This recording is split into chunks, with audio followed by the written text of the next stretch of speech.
Oke, sebelumnya Assalamualaikum warahmatullahi wabarakatuh.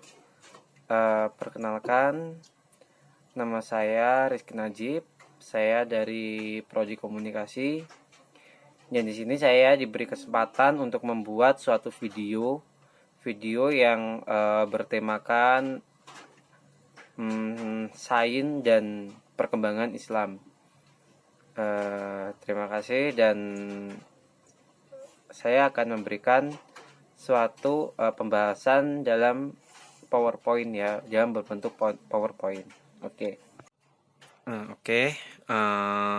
Sebelumnya ini adalah tabel utama, yaitu nama, NIM saya, prodi yang saya ampu, dan ini MK yang akan saya buat video, yaitu Islam dan Iptek.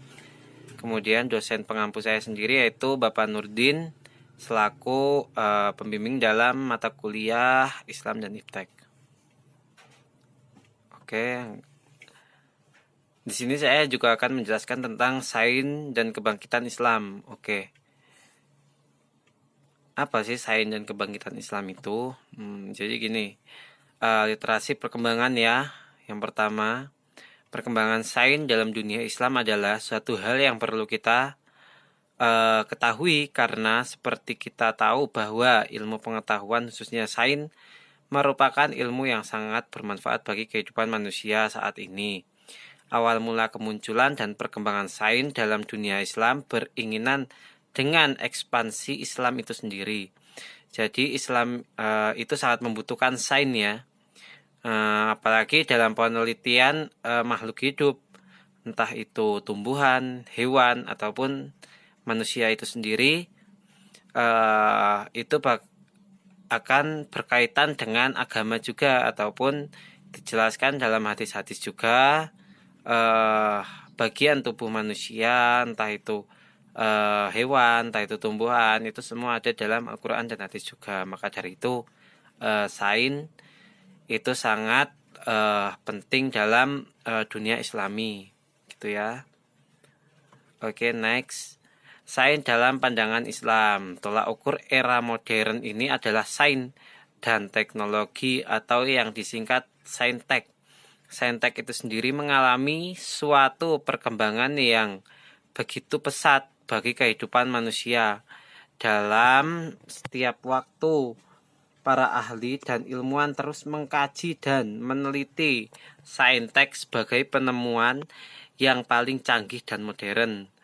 Nah, jadi semakin perkembangan zaman itu semakin kesini atau semakin maju tahun demi tahun, itu bakalan sangat dibutuhkan sains, apalagi teknologi itu sendiri, ya kan? Entah di zaman atau era yang ke depan nanti, itu saintek akan berkembang maju seperti apa, kemungkinan kita tidak tahu.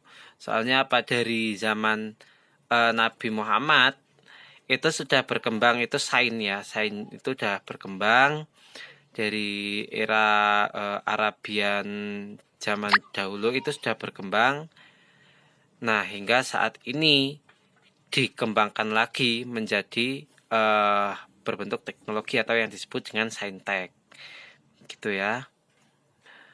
Oleh karena itu, apabila ada suatu negara atau bangsa yang tidak mengetahui perkembangan sains dan teknologi, maka bangsa atau negara itu dapat dikatakan negara yang tidak maju atau terbelakang ya, kurang berkemajuan.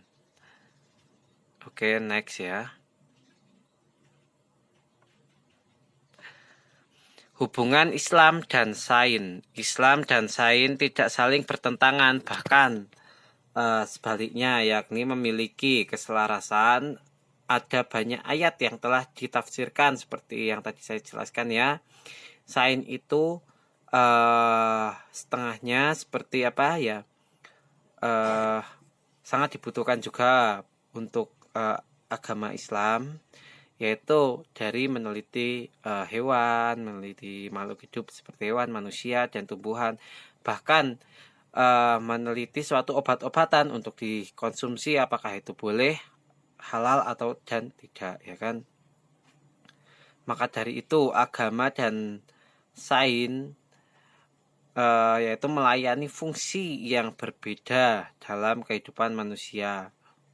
Tujuan sains adalah memahami hubungan sebab dan akibat di antara fenomena-fenomena alam, sedangkan tujuan agama adalah mengikuti suatu jalan hidup di dalam suatu penelitian gitu. Contoh, kita ingin meneliti atau membuat suatu obat-obatan. Di situ kita harus mensangkut pautkan dengan agama, entah itu bahan itu untuk dimakan atau tidak, itu harus memiliki ketentuan dari agama itu sendiri. Jadi sains ya, di sini saya jelaskan lagi, sains dan Islam itu tidak ada pertentangan, melainkan saling membutuhkan satu sama lain. Oke. Jadi cukup sekian pembahasan tentang sains dan kebangkitan Islam. Bila ada kata-kata yang kurang jelas, kurang mudah difahami, saya mohon maaf. Terima kasih juga telah menonton video ini. Semoga menjadi bermanfaat bagi yang menonton ya.